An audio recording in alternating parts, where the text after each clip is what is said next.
Howdy, folks. It's Charles Deering and Russ Clarity for Woodshop Talk, Season 1, Episode 3. Today's topic will be hand tools, and we don't mean like something you just use with your hands. I'm talking stuff that doesn't have a power cord or a battery attached to it. But I'm going to jump right into roll call. We'll start out from my left to right with Brian Gidney. Tell everybody where you are and how they can find you on social media. Just like down below, summerswoodworking.co. And that rhymed. Hey. Yeah, thank you, Brian. Okay, Mr. Chris Cute. He's also our Q&A guy. Yeah, okay, that made a lot of sense. Chris, tell everybody how they can find you and where you're from, and you got to unmute yourself first. Yeah, I will do that. Thank you, Charles. Actually, I have to actually pull up the Q&A, so let me go ahead and do that. And while I'm doing that, I can let you know my name is Chris Cute. You can find me on Facebook under my First Cut Woodworking, and on YouTube under Chris Cute Woodworking. So there you go. And Ron Buchanan's in the house. Hello. No, Ron Buchanan. I don't see Ron Buchanan. Are you sure? Positive. He's showing up in the chat. He's there. Oh, he's in the Q&A section. I thought you meant in the room. No. Okay, sorry about that. And Chris is up in Connecticut, in case you want to stalk him. Thank you, Chris. Next we have Chris Ahern, also known as Chris the Wheeler. Chris, tell me about you know what to say. Yeah, Chris Ahern up here in Framingham, Mass, outside Boston. You find me on Facebook under Old Cranky Workshop and on YouTube under Chris the Wheeler. All right, much obliged, sir. Look forward to your input. Rick Hutchinson out of Grimes, Iowa. All this info's above his head, but we'll let him say it anyway because he's got an awesome voice. Yep. Rick Hutchinson. I've got all my information there on the top of my screen. So. And in case you cannot see that, his last name is spelled Hutcheson. Website is scrollsaws.com. And that's pretty much all you need to know, by God. Next is Russ Meadows. We've got 2 Chris's and 2 Russes. If another Charlie pops in, then the world's going to hell. All right, Russ Meadows, tell everybody about yourself. Oh, I am also a Charlie, so. Oh, yeah. Okay, then this is... We're going to hell. Yeah, we're going to hell. I'm Russ Meadows. Find me on Facebook under that name, and also Rusty Nail Woodworks. I'm about 3 hours away from Charlie, and none of his expertise has got to me. Dagnabbit, I've been trying to get it there. I just can't afford the postage. I'm a middleman. And we also have another Texan in the house, and that would be Shannon Wayne Fargo. Tell everybody about yourself, sir. Oh, yeah, go ahead. Never mind. Go ahead. Well, you just gave my name away, so there you go. There's that.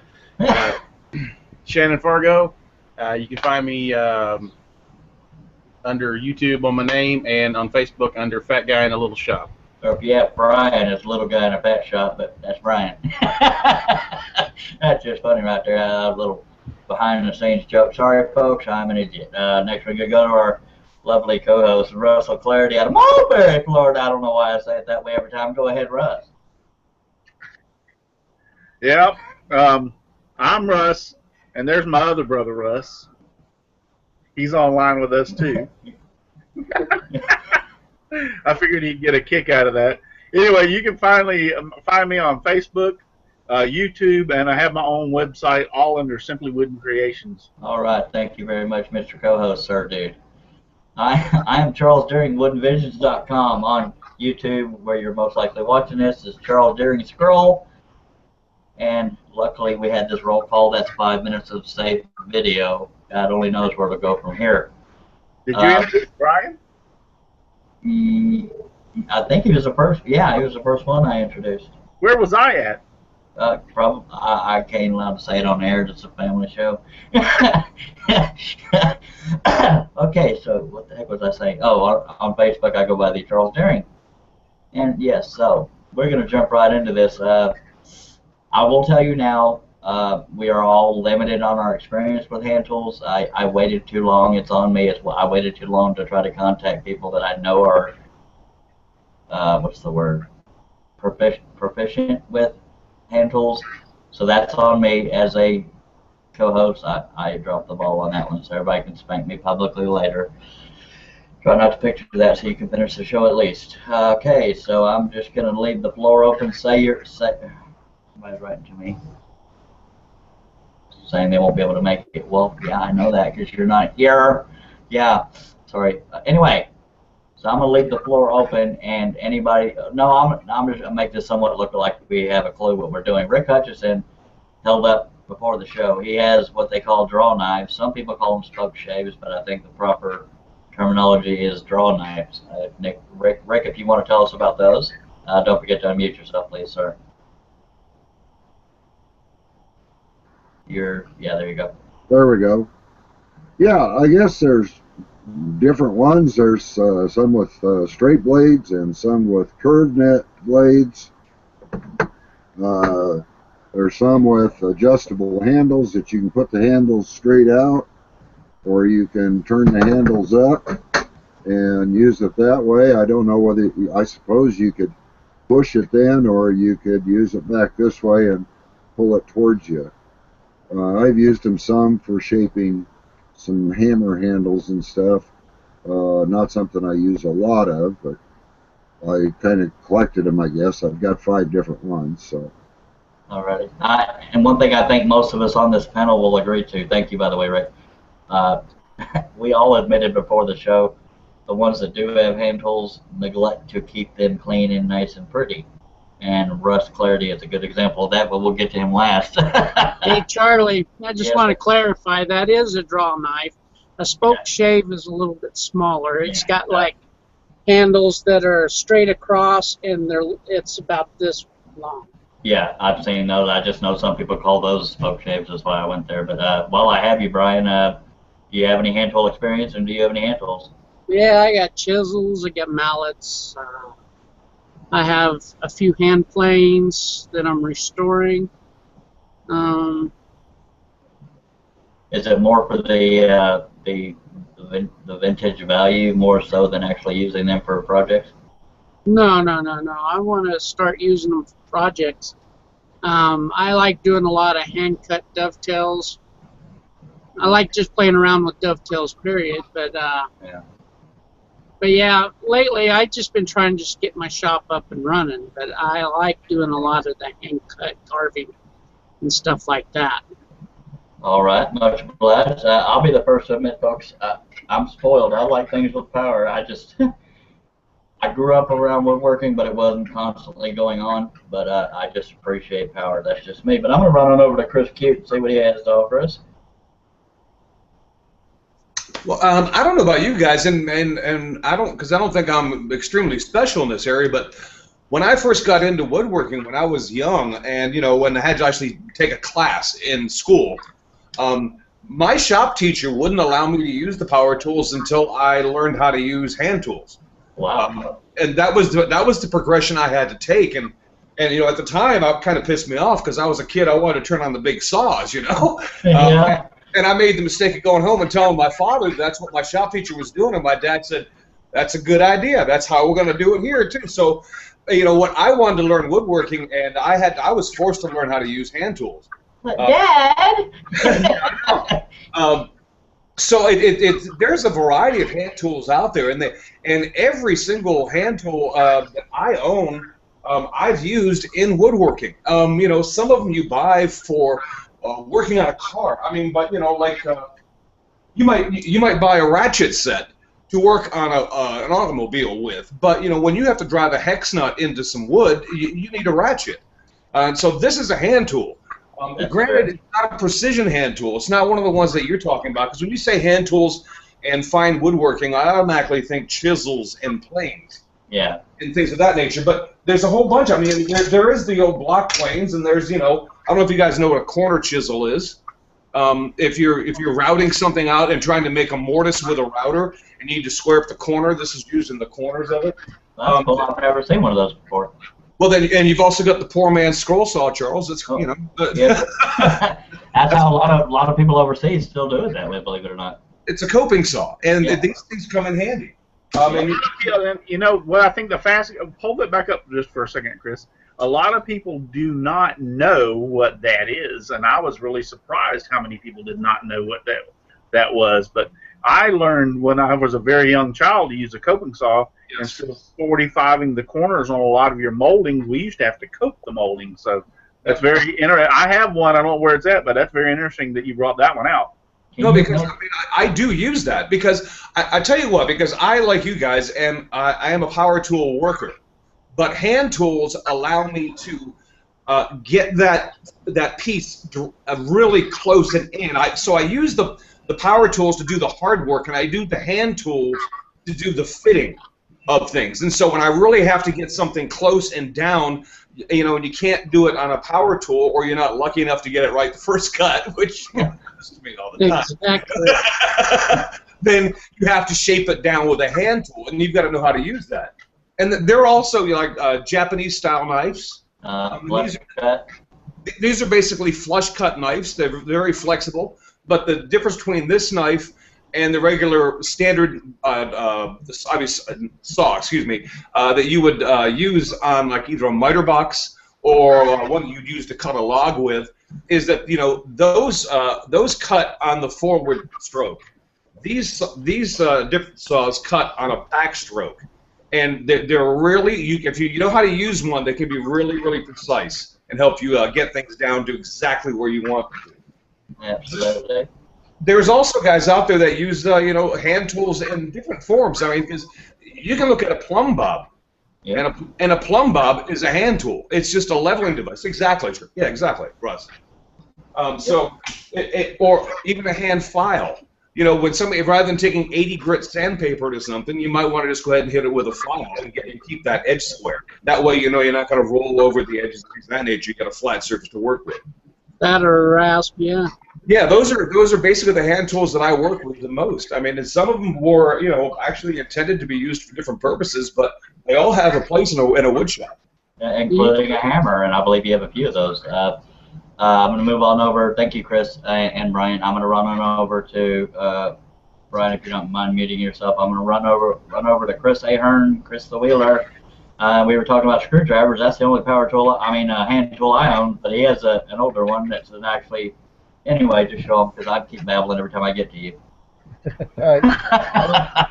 Actually, Chris beat me to a couple things. I was going to bring. I got the file and the rasp handy right here too, along with my Japanese saw. So we're all using those same basic hand tools somewhere in our projects.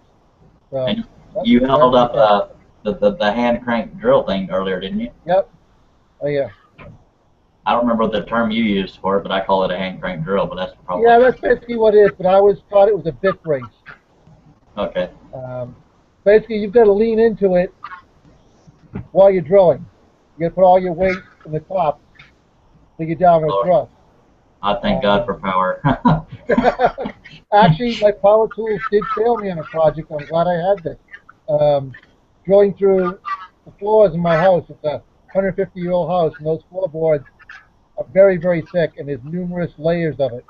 It was like taking a core sample out. It was so thick. But I killed 2 batteries on the cordless ones, and the plug-in one wasn't powerful enough to go through. This went all the way through. And I had more control, because what I was worried about, I had pipes underneath. I didn't want to bust through fast and hit one of those pipes. This gave me complete control. So in your case, it wasn't necessarily a passion of hand tools. It was actually a necessity at the time, and it worked out for you. Exactly. And this was, I'm not sure it's my grandfather's, but I know it was my father's. But where he got it, I know. It's easily 50 years old, and it's still doing the job. I would like to say, actually, if you have that's brace and bit, is what I was brought up to call it. But right. The bit is very, very sharp, and I've used one as a child and watched my father use one. If you have the bit sharp, and I'm talking about his bits for that tool would be like almost razor blade sharp. It actually required very little effort to bore a hole, and we're talking about through 4 to 6 inches of wood. I've watched him do it, and it was not that big of a deal. So it's all a matter of not only the tool, but the sharpness of the bit that you were using in it. Yeah, absolutely. I've seen my father do that too. He kept his incredibly sharp, but I don't use it that often. So keeping those bits sharp was not high on my list of things to do. So Well, I when I neglected needed to it, ask. I had to force it in a little bit. So, I neglected to ask Chris Keith this, so I'm gonna go back to him after you. But how sure. often would you say you use hand tools? Those kind. Well, this was an exception, but pretty much every project, I'll whip out a handsaw or a file or a rasp for fine tuning. Like Chris was saying, a lot of it is the fine tuning. You can get very close with that power saw, but you need that extra hair every Yeah, now and then.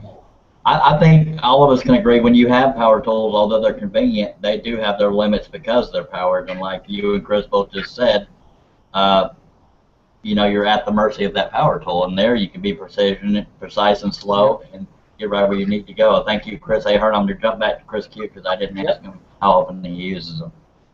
I use hand tools in one way, shape, or form on virtually everything I make and have made.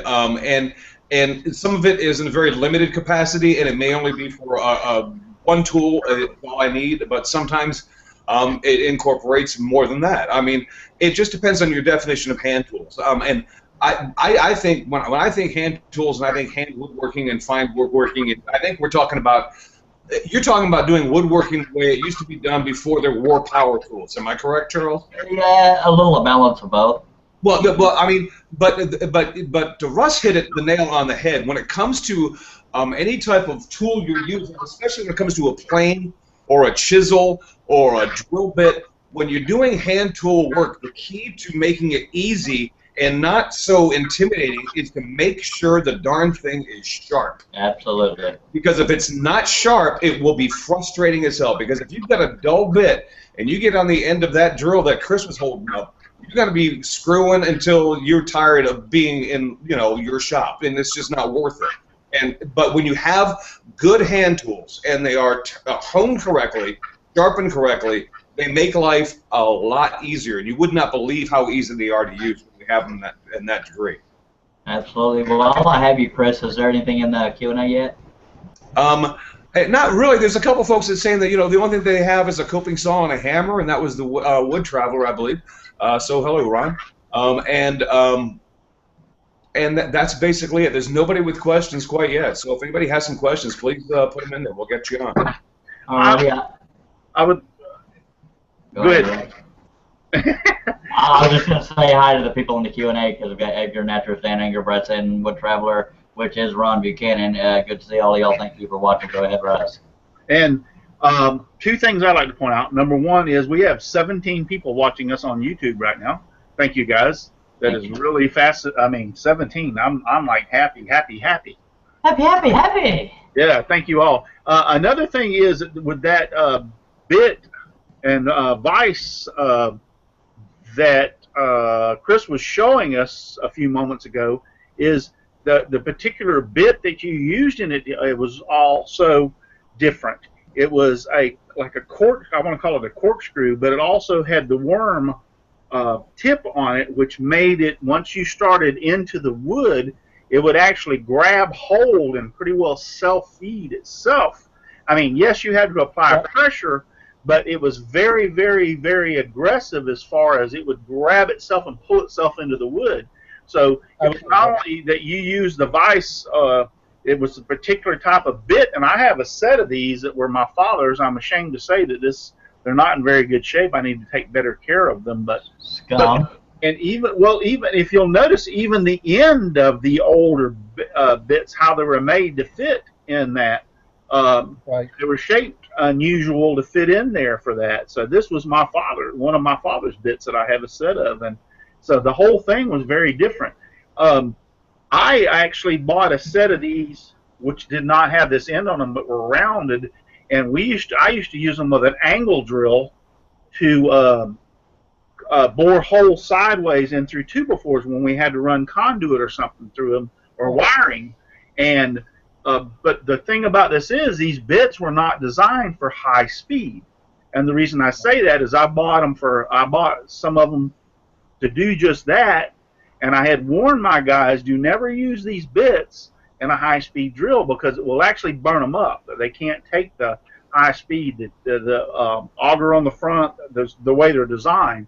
And I went on the job site one day, and they had one of my like the bit was like $30, and they were born with it and had a high-speed drill, and I could see the wood actually smoking as I walked up. And I'm like, yeah, I'm like, you idiots. Really. I think the mistake a lot of people make is that when they think hand tools, they only think of the vintage stuff. And I know there are hand tools you can't find anymore as far as everyday use. Excuse the glare. The everyday use, because of the fact that they're vintage, majority of them are going to be vintage. But I know, like Chris Cute showed quite a few examples of things that you can use every day, and so did Chris Ahern. Rick Hutchinson showed the draw knives. I don't know if those are available anymore, but Rick, how often are you more of a collector of hand tools like that, or would you say you ever use them? I used them some. And that was what they were talking. They wanted to see, I guess, was the spoke shave. Yeah. They come with a little blade in it, and then they also made another one that had the blade that also had thumb screw adjustments, I guess you would say, to it. And then they made another one that you took the blade out of your planer, your hand plane, and then just clamped that in there and used it. And some of these you can see there was a little bit different angle as to what the plane actually would run when you were drawing with it.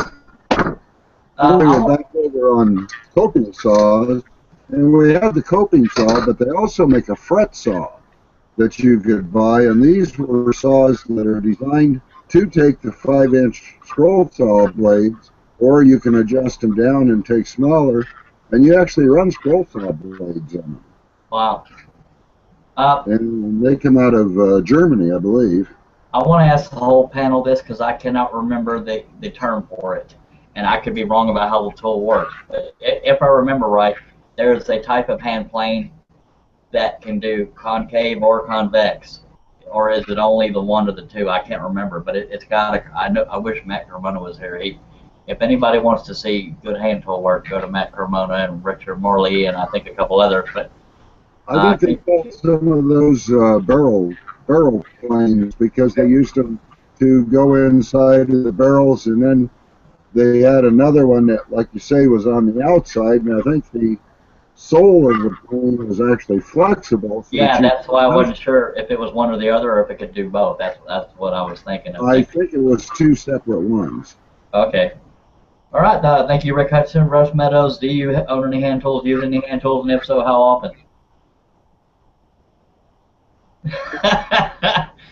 All right. Well, if you want to talk about them, you're welcome to, but you got to unmute yourself. But I think we've all seen that one on the left, or your right. Yeah. My left. Yeah. I went out in the shop and I picked these up and said I built 2 shops with this hammer right here. Cool. It beat me to death. You're supposed to hit nail the gun. I was so happy to get a nail gun, but I wore my shoulder out trying to swing this thing. And I built an 8 by 14 and an 8 by 20 shop with this thing. And now I use my nail gun. And my problem with hammers is. Go ahead. Go ahead. I was just gonna make a stupid joke. I was just saying that my problem with hammers. Well, we're stepping over each other because of the delay. Go ahead. Yeah. Well, I picked this up. I didn't actually use it in woodworking per se, but my wife had to have wooden floors in the house, and so we had to put baseboard down. And lo and behold, the corners didn't match up, so I had to use this coping saw, and didn't know how to use it. I got on YouTube. Yay. And found out how to use it. And believe me, it works. And I've seen the saw, that fret saw that I think Rick was holding up. It looks just like this, but it's bigger. And I've been tempted to try one with this just to see how it'd come out. All right. Yeah, I've used it. Thank you very much, Russ. Now, the Matt Carmona guy I was talking about, his last name is spelled Cremona. And Chris Cute, I believe, is one that told me about Richard Morley. Is he primarily a hand tool guy, or he just happens to throw that into some of his projects? No, I think that he's much like, I think, I don't want to speak for him because I mean I don't know Richard personally, but from what I've seen, he's a very much a router guy, where he uses a lot of router in his work, and he actually does a lot of great router tips on YouTube as well. But I know that he incorporates hand tools into his usage, probably much along the same lines as we do. He's not primarily a hand tool worker, but I know he has experience in doing that. Okay, thank you, Chris. Morley is spelled M-O-R-L-E-Y if you want to look for him. And next we're going to jump over to our co-host. God, I feel like Shannon Fargo hadn't got to talking forever. Co-host, Russ, do you have any? You've said a lot. Is there anything else you wanted to mention? You can go to Shannon if you want to before me. Okay. All right. No, it doesn't matter. I'll go ahead and go. Okay. Anyway, I'd like to say there's 16 people still watching us on YouTube, so thank you guys. We really appreciate that. I mean, when it comes down to it, every one of us uses the most basic of hand tools every day. A screwdriver, a hammer. I mean, those are all the basic hand tools.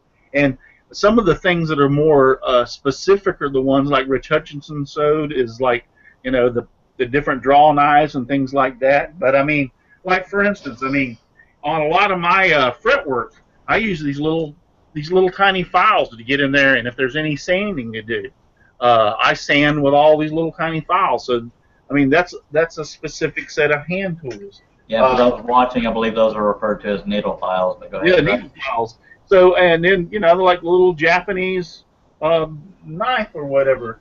I would like to show this off. A lot of people that I have showed this, including my own kids, saw this and thought this was like a toy. This is not a toy. This was actually for putting up very intricate moldings. That's the reason it's a very small hammer for drying like 2 and 3 penny finish nails. This was my father's.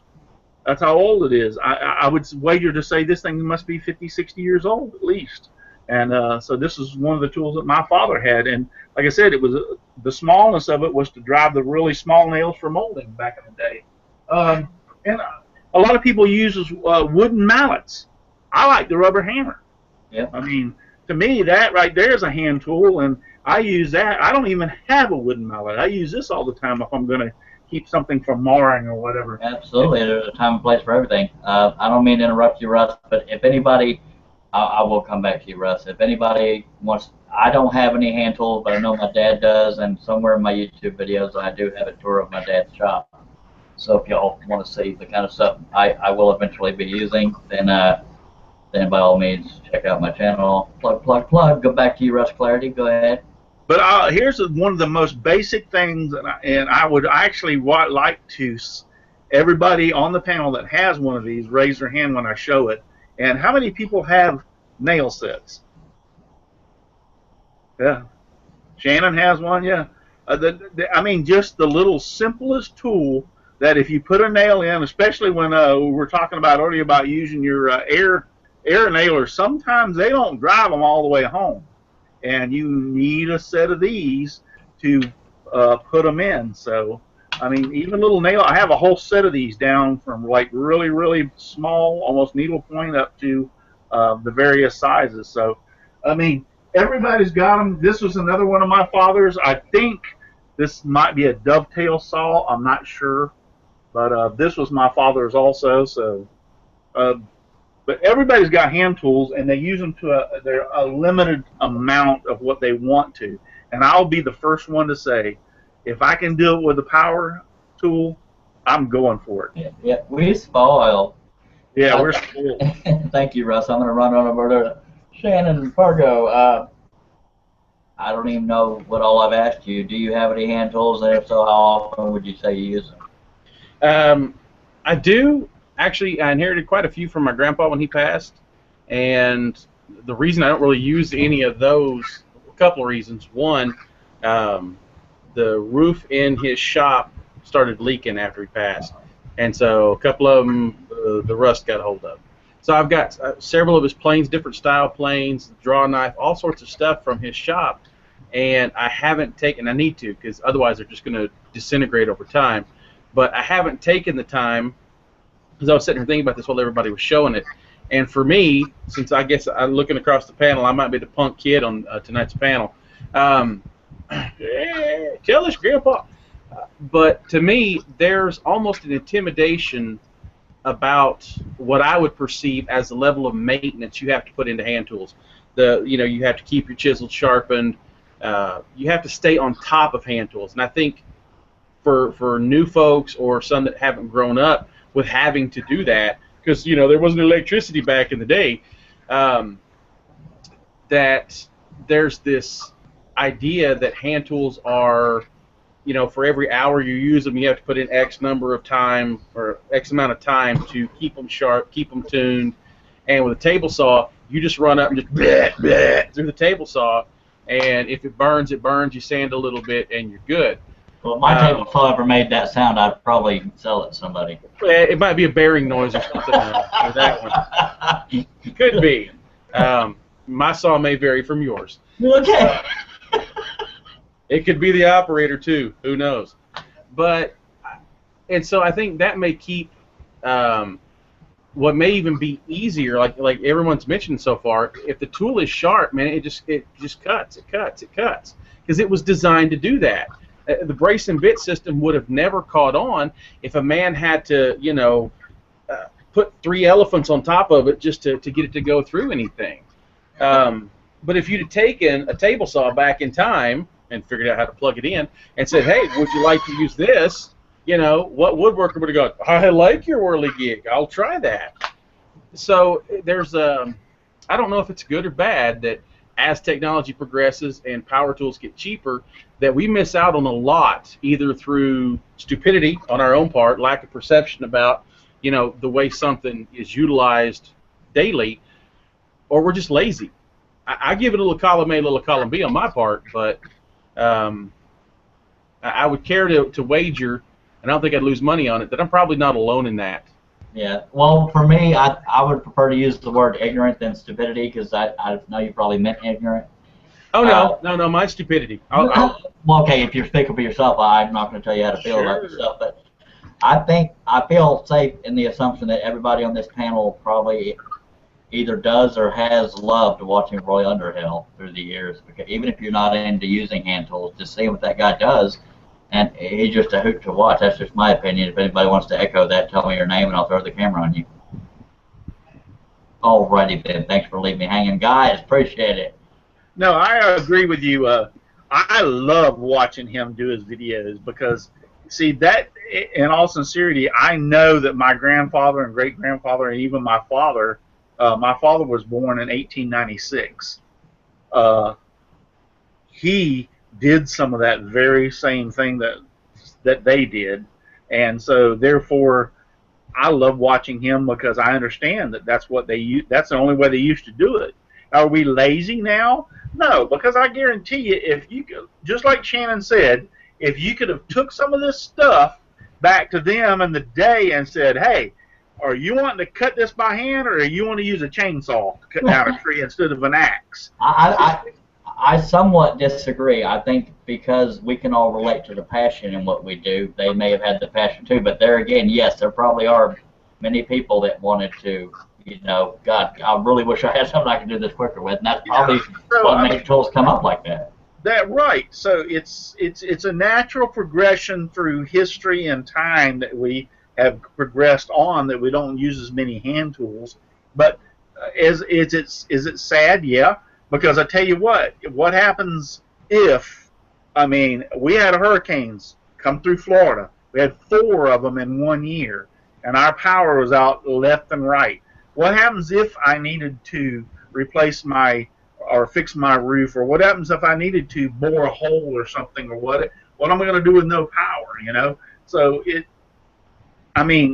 a great tradition to carry on, and I think we should all invest in a little bit more of our tradition of woodworking and go back and buy a few of these tools and have them around just for the heck of it. But I'll be the first one to admit, if I had my choice between my little, I don't even know where it's at right. Oh, if I had my choice between this and I have 2 electric planers, I'm doing the electric, baby. There ain't no way this is coming out. Thank you, Russ. I'm going to jump on over to Chris and see if there's any comments or questions in the Q&A you may want to shout out to us. Not really. I have a couple statements, but there's no real questions. I mean, there's Paul Keene is here, so hi, Paul. He mentioned that his dad used to finish honing his shittles or other tools on a diamond stone, and that's how they sharpen them. And yeah, I mean that's typically the way to do it. You can do it on sandpaper as well. What I wanted to say was, yeah, because there's an aspect to the woodworking community that isn't represented here tonight, and I think that I don't want them to go without a voice. And some of these guys out there really enjoy working with hand tools and only doing hand tool work or making that the majority of what they do. And if they love doing that kind of work and would rather do that kind of work rather than power tools, I mean, nobody's looking down on anybody else here. I mean, that's just wonderful. I mean, that's just the way they enjoy their hobby. I think the majority of us, though, would, if I need to cut a mortise, I would rather use a mortising machine as opposed to a chisel. But, there are guys who really enjoy doing that kind of work and making it fit the way our grandfathers used to do it. So exactly. I think there's like I was saying earlier. Thank you, Chris, by the way, for reading all that. And Edgar Natras did verify what we were calling earlier the compass plane. Thank you, Edgar. I thought Edgar had experience, so he should be on this panel, but I could be wrong. Had experience with hand tools, but I forgot what I was going to say. So, next topic. We do not have... Well, I know one thing that we all use, and we'd be lost without if we didn't use it, and that's a tape measure or a square. That's true. How early... Does anybody know how early tape measures got going, or did they just use a stick and string, or... Well, far back as my father used to tell me that they used to use a lot of what they would call story poles. Yeah, that was the term I was looking for. I mean, that's what he always told me and the tape measure, when I first remember my father doing woodworking, did not exist. They used the old wooden rulers that you fold up, and actually I have 2 or 3 of them. I think they're out there in the other part of the shop, but he used to use the old wooden rulers that used to fold up. And one thing that's unique about the ones that they made, and especially the ones that I knew that he had, is on the end of the wooden ruler. God, I wish I had that thing here right now. I'll show you. It had a little slide, it actually used to be brass. Slide in or slide out, that when you would put it up, like if you wanted to get an interior measurement accurate, you get as close as you could with the wooden ruler extended, and then you would push that little slide out and read it, and that's how you got an interior measurement to be very accurate, and actually a lot more accurate than the way we do with our tape measures when we put it up on one side and we bend the tape up over on the other side to try to figure out what the inside in measurement would be. So that makes sense. The reason why I just jumped up saying because I remember I had seen a wooden tool that had a brass slide out, and I was trying to remember what that was, and I believe my dad has one of the ones you were just talking about. I've got one around here somewhere. I mean, I use, in all sincerity, I would say of one of the hand tools, I use that. I have actually 2 of them, and they're usually one end or the other in my shop, and I think both of them have the other end of my shop, but I use them a lot. Yeah, Rick Hutchinson is holding one up, by the way. Yeah, there you go. That's too cool. Is that where? Please don't call me stupid. I'm just totally guessing. Is that where the term slide rule came from, or is that total apples and oranges? I don't know. I'm not sure about that one. Total guess. Yeah, I just know that he would use it like if you needed to take an exact interior measurement, like let's say we were putting a window in, he could open it up and then slide that out and get the exact dimensions, lengths and width with that little slide out thing. I love like it. a caliper, right? Yeah. I love the way Rick looks like he's one of those Price is Right girls doing that thing while we're talking about it. Yeah.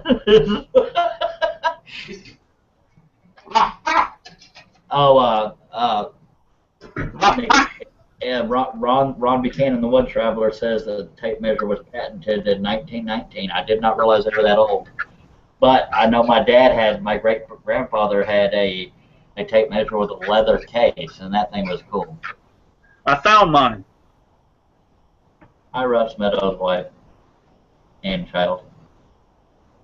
So I've had this. Now this one actually is a brand new one. The other one is really, really old. So Let's give a shout out to is that you, Russ? Is that your grandchild, your wife, and your, I know you're too old to have children that young. Wife and grandchild.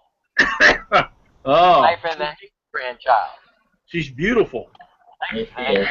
Cute little thing. She's kicking your butt too. On the show. And Ron Buchanan clarified that the spring-loaded tape measure was patented in 1919. So that's I did not realize they were that old. I really didn't. But then I remembered my dad had it was the round black kind. It wasn't the kind in a little box, but it was round and it has a leather case. It's beautiful. But thank you for letting us know that, Ron. I appreciate that. We may have to close the show a little early because I truly. Well, I'd like to point out one thing about when you're talking about tape measures, and a lot of people don't really understand. Well, some people use string, some people use that story stick like he was talking about. Go ahead. Yeah, but on a regular tape measure, most of the time these little points, which you're supposed to be able to hook onto something and pull it out to get your tape measure, these are held on by little brads, and over a period of time these things wear. And and I got news for you. They can wear enough that you could make a mistake by 1/8 of an inch without any problems. They So can wear, but they're definitely supposed to have a little bit of play in them. And I saw a YouTube video about that. And most people don't know that little bit. If you don't mind showing the very end of it, Russ, I'm also sorry for interrupting. The very end of it, you see that little slot in the end? That's made for hooking onto a nail to pull the other end. Most people don't know that. Yeah, that's what exactly for. But my point is they can wear excessively and be very, very off. And so that's another thing. And the second thing is a lot of people do this when they're trying to measure into a corner. Exactly. I'm guilty of it. I'm guilty of it. Well, I learned this a long time ago. I'm sorry, a little dust in my throat or something, but I learned this a long time ago when I used to make this bend. I would get it as tight as possible, and I would actually, whatever the number was, let's say it was like 16 inches, I would always add 16. I would actually add 1/8 of an inch onto it, so when I would make my cut, it would be 16 and 1/8. And I would say 60% of the time, in all sincerity, and I've done a lot of work building and stuff, so and rough frame carpentry, but that 1/8 of an inch, 60% of the time would either work or be a little bit too long. And I would much rather have something a little bit too long because I can take it and cut it a little bit off than have it too short. So just I bet you would, stud puppy. Sorry. I would always, whatever the measurement was, I would add 1/8 of an inch to it, and it pretty well worked out. That's just something that I did throughout the years. I want to ask Phil on the panel, there's one thing that's peculiar about me. Thank you, Russ, by the way. One thing that's peculiar about me, among many things, I don't know why, but I don't trust the end of any measuring device. I always start from the 1-inch mark because I can see that mark. I don't trust what's supposed to be on the other end. Is anybody else like that? Yeah, I always burn an inch when I do like that too. So Charles, I do the same thing. I will line it up and I will burn an inch. I mean, I'll line it up at 1. If I measure it out and it says 17, I know it's 16. But can you always remember that you burned that inch when you go to write down the measurement? Not initially. I mean, initially there are times you forget, but you forget often enough, and you don't forget anymore. And the reason I did that, Charles, is because, and not on these, but I've got a couple out there in the other shop. The reason is because for some reason this first part of this tape measure, not only along with this first part as it comes in would wear off a lot. Yeah. So therefore, you couldn't trust that in, and I would sometimes I've even went to like the 3-inch mark and started off and then just added the 3 inches to it. You know what I'm saying? And subtracted. So your 1-inch thing, yeah, I've done that a bunch of times, and that's a very good point especially with these type of tape measures. Because they do wear out. But to Russ's point, with these tape measures, when you look at them, you can tell the problem with the tape measure and trying to do an inside measurement like Russ is talking about, like this, is because they're curved. You can never actually get that right up into the corner. No. And so I've always wondered why nobody ever made one of these things and made the tape flat. And you know what? They do. Somebody Fast He Cap did. He makes did. them. I was just getting ready to go over to Somebody Brian, didn't he? does. Fast Cap, if you want to go to Fast Cap, they have a tape measure that is flat. Yep. Yeah, I'll be doing a review on them. Yeah, And I knew Brian was chomping at the bit. Fast Cap has a flat one. But Oh, also, and- a lot of thing Best has to freaking do with idea in the world. is if you allow that tape to snap back, Yeah. that's what wears out that tab. Now, if you just grab it and gently glide it in as it's coming, then it doesn't wear out that end. Yeah. But I think the most abuse tape measures get is the flexing in. You know, that's a complaint for a lot of people. Unless you got a good quality tape measure, is when it collapses when you're trying to measure a long distance. But I knew Brian was going to be chomping at the bit to talk about that. 'Cause Yeah, I've seen it and I want one. they're good for pattern making. I wouldn't say so much measuring out a room, but Well, that yeah. you can write on them. It's like a dry erase thing, right? Yeah, it's got a story pull on it. Okay. One thing I'd like to point out, this is another one of my father's old. Yeah, I got a couple of those too. Well, it's actually I've got to figure out a way, because right now that little part is still hanging on, and I Oh, should wow. be able to repair it. But this was my father's, and he had it all those years. And this is one thing that I want to figure out how to repair this and get this little section back up into place. But these were very, very accurate, and these used to be, instead of we have the retractable tape measure, this is what they used a lot for. That's made out of like material, isn't it? Yeah, this is actually a cloth type material that this one's Yeah. made out of. And that's the Flexibility. reason it's got torn down here at the end from being used so much. So I want to try to restore that end to make it where it can be used, because I don't know how old this thing is. I just know it was my Well, father. there might be a YouTube video on that, or even Google. Maybe somebody out there can restore old things like that. But I'm going to jump over to Q&A because Ron Buchanan ironically brought up the 1-inch thing from the measuring it from inch in, because I don't trust the end of any measuring device. And he also mentioned that Romans used this sort of measurement tool, which Yeah, even Fast Cap has a specialized tape measure. It's called the Burn 1 inch, where it's blank an inch, and then it starts at a 0. That Wow. way you don't forget that inch. that's true. But I bet that won't be as popular as the one we were just talking about because of the fact that. Well, they Well, even some have of it us- in that style. Not to mention, they also have a little pad at the front that you can write your measurements on, and they also have a pencil sharpener built in. That's true. That's true. Russ, Dave Ellingson was recommending maybe a cloth patch to repair that thing, unless you want to keep the integrity of the print that's on it. There may be somebody out there that specializes in that. I'm definitely going to look into it.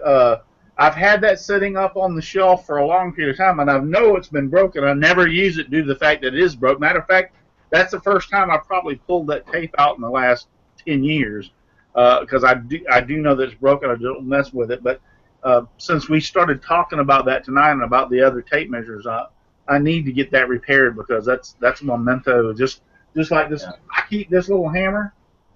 It's hanging right up here in my shop, right in front of me all the time, just to remind me of my dad. Yeah. Hey, Russ, couldn't you put some super flexible silicone on it? I don't know. I've got to look at the best. I don't have the answer, and I'll have to look at the best ways to repair it. But I do want to get it repaired, because, like I said, I have very few tools that were my father's. My brother got a lot of them, and he unfortunately is not willing to share them. So, but I got what I got, and Well, Russ, I'm sorry. I feel safe in assuming that all those people that are coming up with repair ideas, you're probably wanting to maintain the integrity and the vintage look of it. So you don't want it to really go. As much as I can. Sorry to take your job, Chris. I just happened to be looking right when it popped up. Edgar Netra says some tapes have measurement on the side to add, example, 3 inches, so you can do inside measurements. In other words, like written on the side of the casing, it'll say add 3 inches. Yeah. So that way you can do an inside measurement. That's a very good point that I neglected to bring up. But not all of them do that. So there again, I always did the burn the ants thing. And I don't ordinarily talk about my personal life when it comes to this show. And this isn't to bring the show down, but I think I need to explain why you may or may not see me as often for a while. My dad was recently diagnosed with cancer, and it's in stage 3A. But the reason why I bring that up is because I don't know how it will affect me, because I've never lost an immediate family member, but I know Russ can. I'm not the owner of this show. That Scrolling with Charlie was my show. Russ was the co-host. This show is both of ours. There's no doubt in my mind Russ can carry this show. I just don't know how often I'll be on it, because I'm trying to make the best of it. I'm trying not to get too personal about my dad, because my family is very private. But I just wanted to explain that if y'all see me not being here. Yeah, it made a lot of sense. So yeah, Russ, if you ever see a show without me on it, that's most likely why I'm trying to make the best of the time we got. Go ahead, Russ. Charles, you don't have to worry about it. If nothing else, we won't have a show, because the most important thing is that you spend time and be with your father, and don't worry about anything else. If I can't handle it, we won't have one.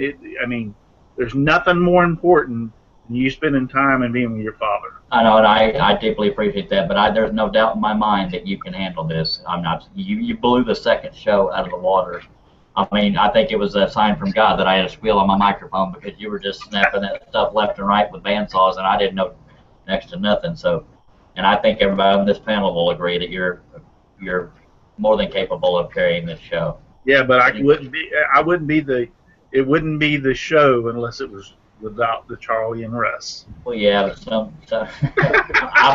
might be the reason I gotta have my Charlie with my Russ. I know, but I might be the reason we have thumbs down. I'm just saying. I'm kidding. I'm kidding. I really appreciate all the viewers we get on this show. We're not like, oh my God, rated on YouTube, but we have fun with this, and there is a place for it, even if it's in the comedy reels. I don't know, but I honestly, I'm not going to lie to anybody, to the viewers, to the panel members, they know this. When I first thought of doing this topic for the show, I was not sure we could carry it for an hour, but we're only 7 minutes away from an hour. So, and they were trying to tell me, don't worry, don't worry. I said, dude, we got to think of something. we have actually, as of this moment, 18 viewers on YouTube watching the show. And once again, I would just like to thank everybody, not only on Google Plus that is watching us and popping in the questions and everything, but also all those viewers, the 18 that are watching us now on YouTube. Thank you very, very much. We really appreciate it. Yeah, I appreciate it. Along with everybody on the panel, and I know we're getting mushy, but if you don't like it, all these people are taking time out of their night, it's U.S., so it's all evening for all of us. All of these guys are taking their time out. Brian does a show. I don't know if he set a new schedule yet. We did one today at 4:30, I was on the panel, but Brian and Shannon Fargo run that one. And Chris Cute is just all over the place. He helps out the Maritime guys whenever they let him. They hey, Chris Cute. He's so cute. Okay, wait, we got to stop that. He's going to kill us. He's never going to stop talking to us. Haven't talked to Russ Meadows in a while, or Rick Hutchison, and all these guys are great guys. I probably don't need to tell you all that, but I know Chris is going to kill us after the show, and Russ is waiting on it. But anyway, I've had the camera on Russ this whole time while I'm talking, because I'm so good at this. Yes, there are 15 viewers right now because I babbled too long, but without the viewers, we could not do this. And y'all are more than welcome to ask any question, even if this is an 8-year-old video. YouTube still exists unless it's like cyberspace, typing it in the air, whatever. Just if you have any questions, recommendations for future shows, throw them in there. And I have a special request. If you thumbs down this video, tell us why. Is it because it didn't have enough information for you, or was it because you don't like us? Feedback, even a thumbs down is considered a view. I mean, but why you thumbs down is on you. I'm not going to write anybody's butt for it. Just if you don't like a video, you don't like a video. We're not everybody's favorite by any means. But I'm gonna shut up for a second, and we have 4 minutes left. Let's see if anybody on the panel has anything they want to say to anybody in the viewing audience. We have 17 viewers. Go ahead. Say your name. I'll take that up. Yeah, if you just like Charles said, if you thumb us down, don't do it just to be like the ignorant person that you can be. Tell us what you don't like and how we can straighten it or what we can do to make it better. We only get better by the info that we receive on, from you, our viewers. And we really want to make this show to be the best that we can make it and be informative and have people learn and have people, from our show. And I want to thank everybody, like Charles said, for being on the show tonight. Everybody has their own little thing that they can input and have given us information, and we really appreciate all of you guys being here. Thank you very much. Absolutely. Anybody on the panel want to say anything? Thank you, Russ. I guess more than Russ's show, I was going to say, excuse me, go ahead. I'm sorry. Go ahead. I just wanted to see if you can we ask a question that's not related to the subject matter. Sure. I want to go back to a scroll saw question, if that's all right. Sure, Yeah. Go ahead. My God, I need the answer to this. By God, I'll get you one. I asked Russ, and he passed it off to you. Uh-oh. Dang, Russ, go ahead. Go ahead. Yeah, he did. And was this the one about beard stubble? Yeah, I need to know how to do it. I did it before I got on the groups. The only way I know how... Sorry, I keep forgetting about the delay between us. The only way I know to answer that is pick and choose the stubble. Because if you try to cut out all those little specks, you'll die of starvation. I mean, you could drill a hole. I just occasionally, if it's a 5 o'clock shadow, which is referred to as stubble, just cut out the occasional speck and change the shape of it a little bit. Make it a V, make it a zigzag, make it just sporadically space them around. And that suggests stubble. And if you go to my Charles Deering pictures, portraits, and more made of wood on Facebook, you'll see a Dale Earnhardt Jr.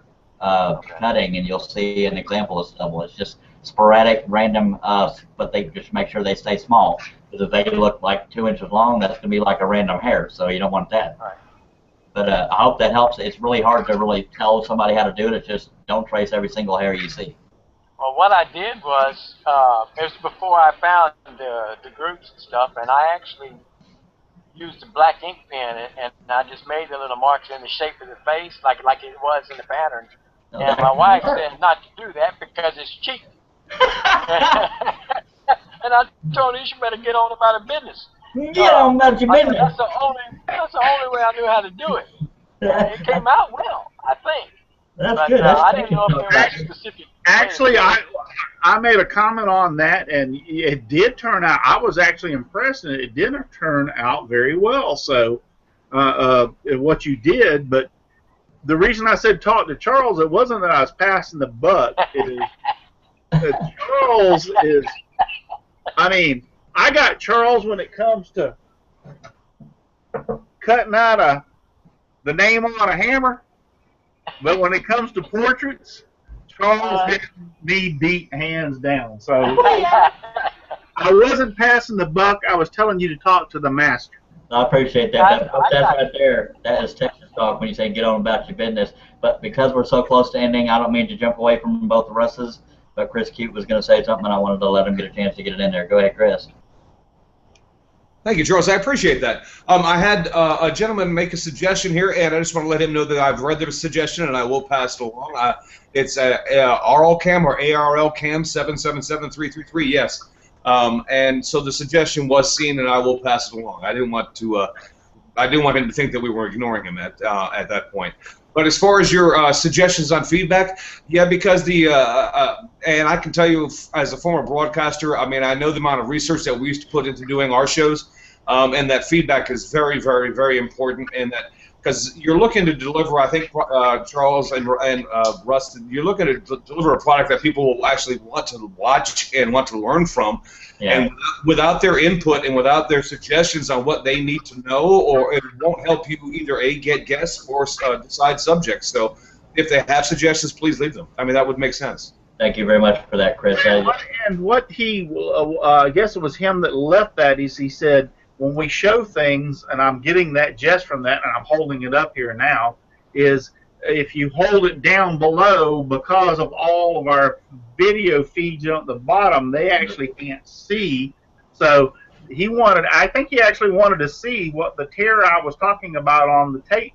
Russ, that can I'm you try to hold it still with your other hand? That way you can get a close, clear, still look at it. Basically, it's torn cloth. I bet he could see. It's torn cloth, but he was asking about if we could hold it up, and I hope he has a good suggestion on how to fix this. I bet a skilled seamstress with the right kind of thread can Well, do they that. might be able to.